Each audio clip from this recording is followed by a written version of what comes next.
Comprendre les diagrammes de dispersion et leur utilité dans l'analyse de données. Les diagrammes de dispersion sont des outils de visualisation essentiels pour analyser et interpréter les relations entre deux variables.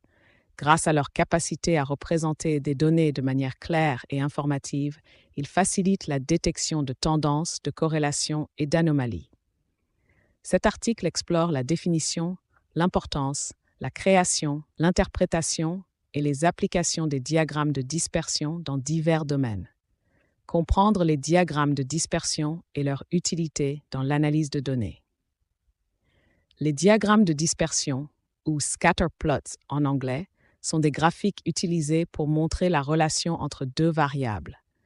Chaque point sur le graphique représente une observation, avec ses coordonnées définies par les valeurs des deux variables examinées. Ce type de représentation est particulièrement utile pour identifier des modèles ou des relations potentielles entre les données. Table des matières. 1. Introduction au diagramme de dispersion. 2. Définition et concepts clés. 3. Importance des diagrammes de dispersion. 4. Comment créer un diagramme de dispersion. 5. Interprétation des données dans le diagramme.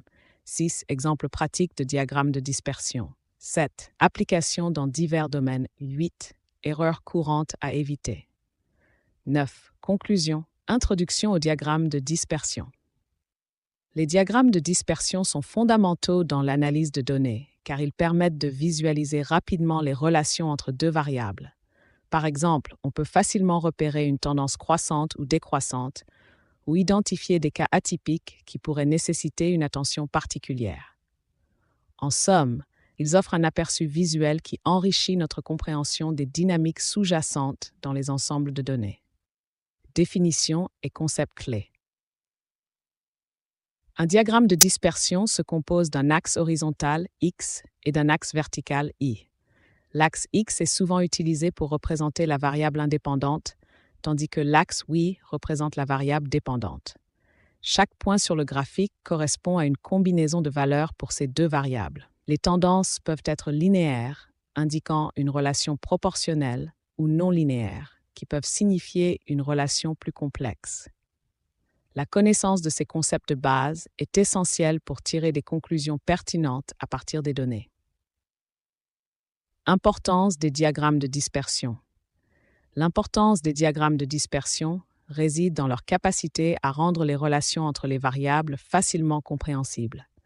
En un coup d'œil, ces graphiques permettent d'identifier des modèles significatifs, tandis que d'autres formes de visualisation de données peuvent ne pas révéler ces relations aussi clairement.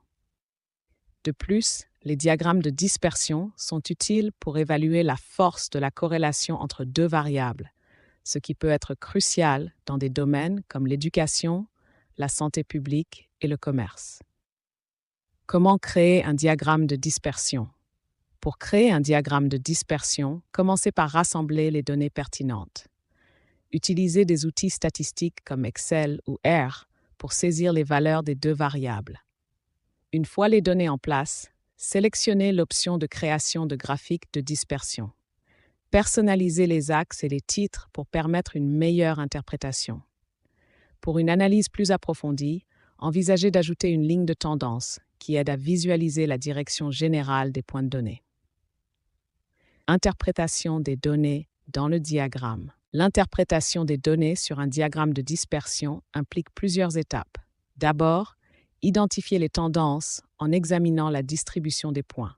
Si une tendance montante est observée, cela suggère une corrélation positive entre les variables. Par ailleurs, il est crucial de repérer les anomalies ou valeurs aberrantes qui peuvent nécessiter des investigations complémentaires. En complément des observations visuelles, l'utilisation de statistiques, comme le coefficient de corrélation, est recommandée pour quantifier la force de la relation. Exemple pratique de diagramme de dispersion. Les diagrammes de dispersion trouvent des applications pratiques dans de nombreux contextes. Par exemple, dans le domaine éducatif, une étude pourrait montrer la relation entre les heures d'études hebdomadaires et les performances aux examens, affichant une corrélation positive.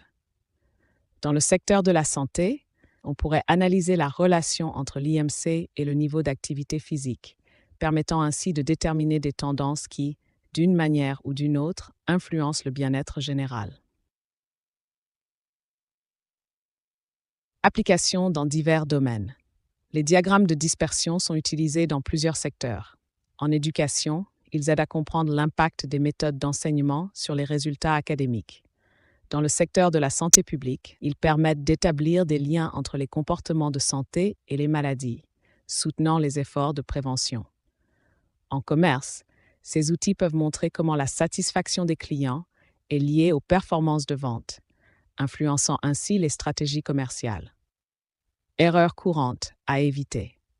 Lors de la création et de l'interprétation des diagrammes de dispersion, il est essentiel d'éviter plusieurs erreurs fréquentes.